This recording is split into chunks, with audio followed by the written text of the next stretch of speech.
All right, y'all. This first story is going to be a little controversial, but I figured it'd be interesting to see what people's opinions were on this one. So leave them in the comments.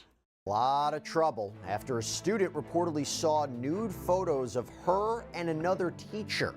Was it malicious or a terrible accident? Either way, this educator seems like she is well on her way to learning a painful lesson. Welcome to Sidebar, presented by Law and Crime. I'm Jesse Weber. So you really can't paint this one with like a 25-year-old Kirsten Rains is out on a bond right broad brush. now after she was arrested for allegedly showing nude photos of herself and a man to a student at Allen County Scottsville High School in Scottsville, Kentucky. Well, see, here's the weird thing. Listen to how they're wording that. They're saying that she showed it to the student of her and a man, and I'm not trying to justify her actions by any means. You know how easy it is to go through your phone if you don't have it categorized in certain ways and show somebody a picture of something that they shouldn't see. It's very easy nowadays. But with that being kept in mind, also, if you were trying to groom somebody, that would be an easy way to say, I didn't really do anything as well.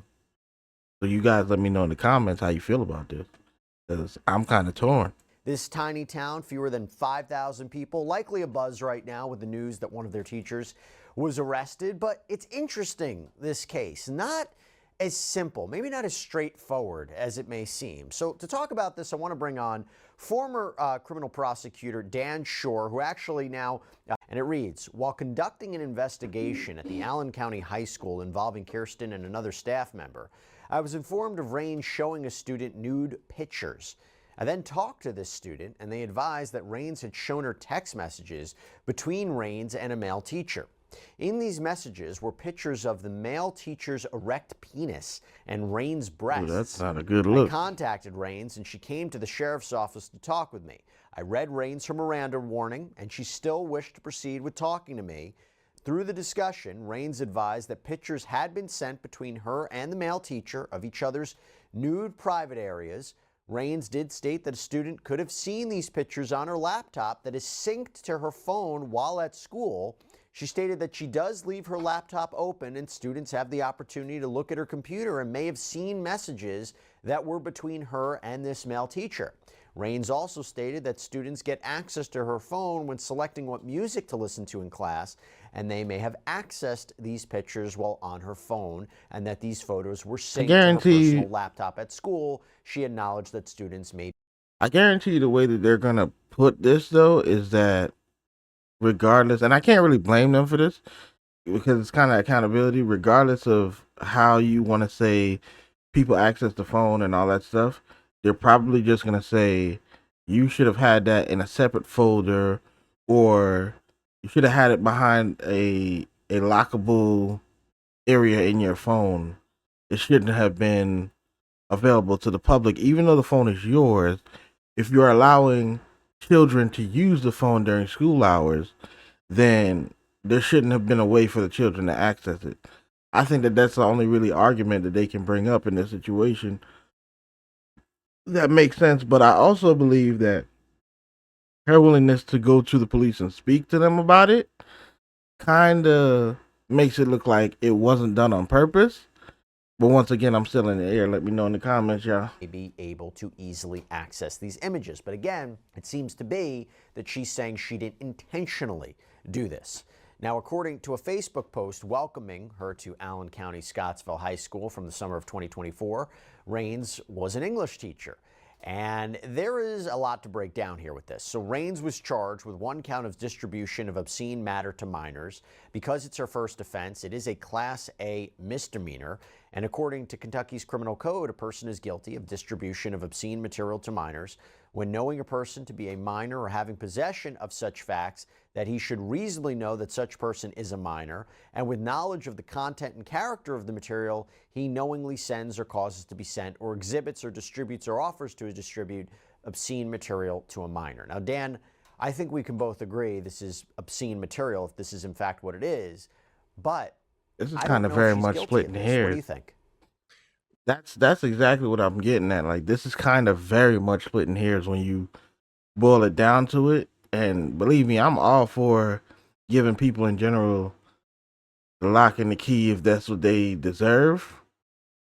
In this situation, though, it's very hard to call y'all because yeah, you should be responsible as an adult for the things that you have in your phone and how you choose to go about securing those things.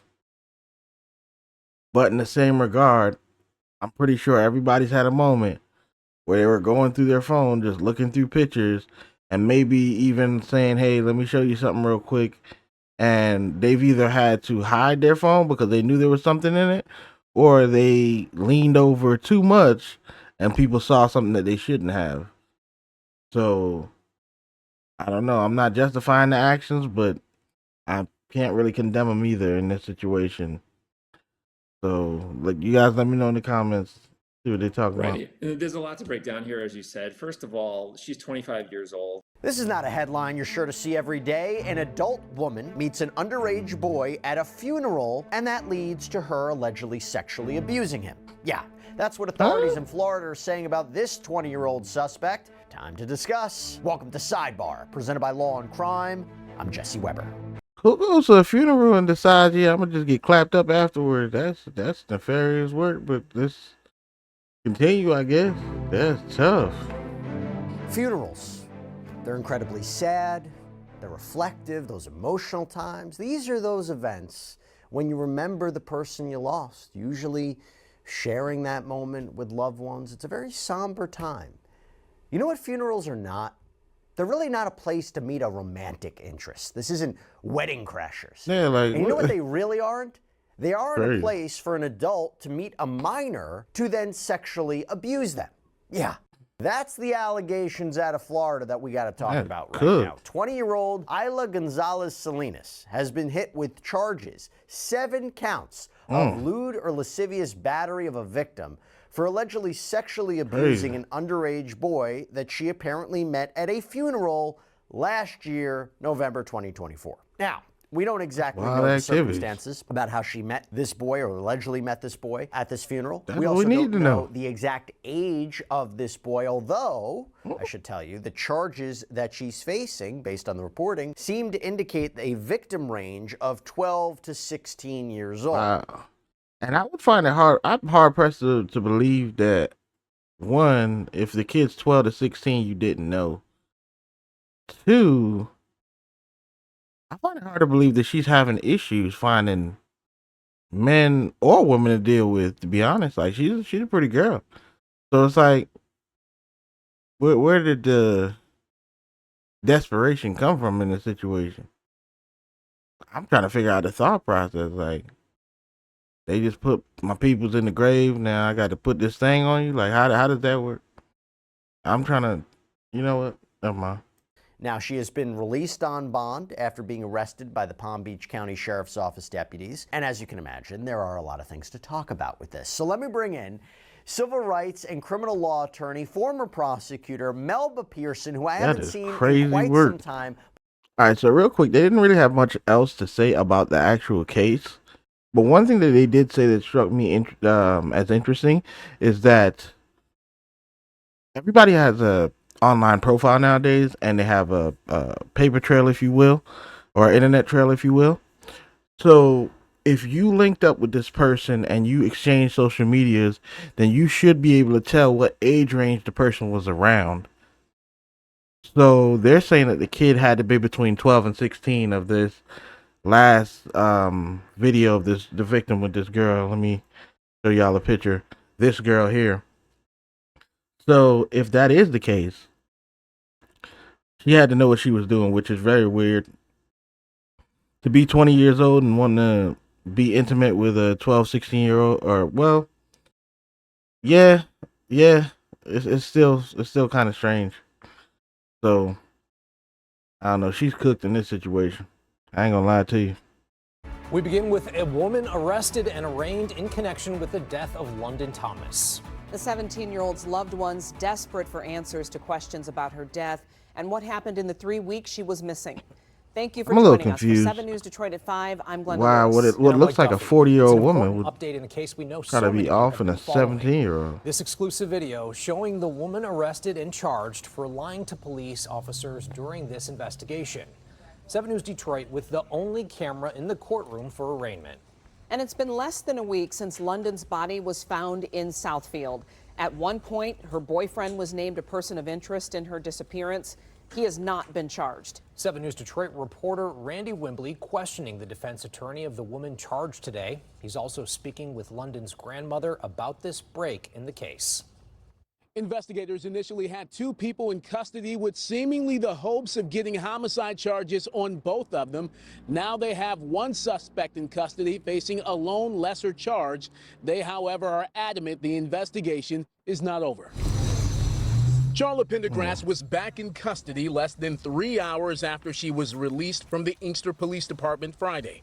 Pendergrass arraigned on a 4-year felony of lying to police as they investigate the death of London Thomas, the 17-year-old who went missing last month and whose body was discovered in an SUV in Southfield last week. The defendant did knowingly and willfully make a statement or statements to the So- office that she knew were false or misleading, and that London Thomas left 27262 Carlisle through the front door, alive and well. Pendergrass was taken into So what are custody they along saying, with that a she had 23-year-old withheld man information? believed to be a relative last Saturday after authorities found Thomas's body.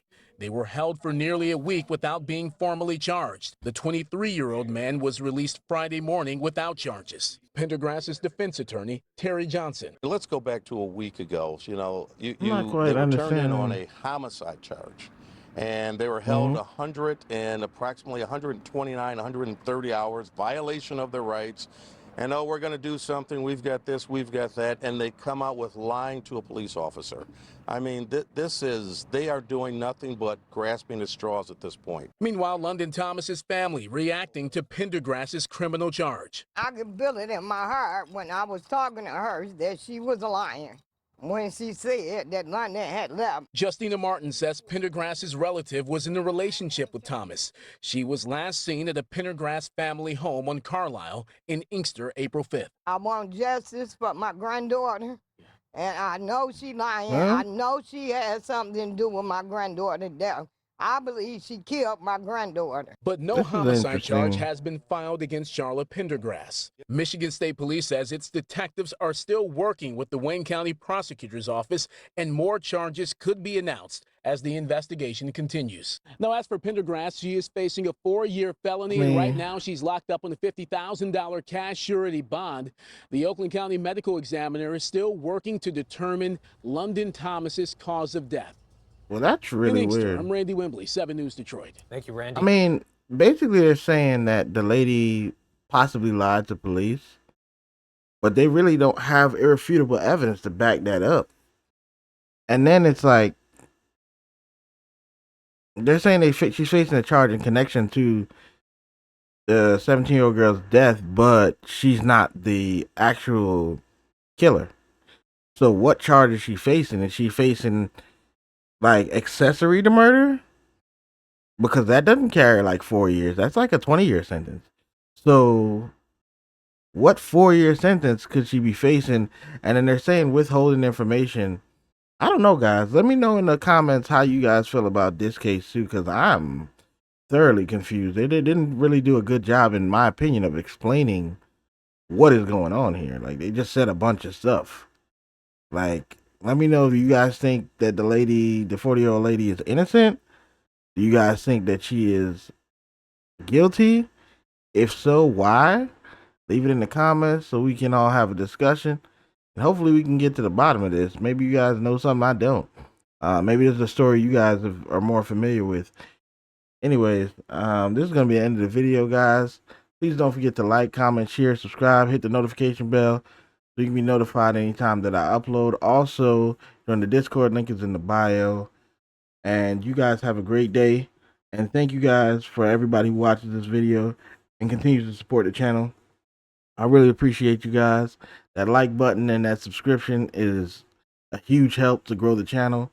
And hopefully we can continue to grow and see success in the future. You guys have a great day.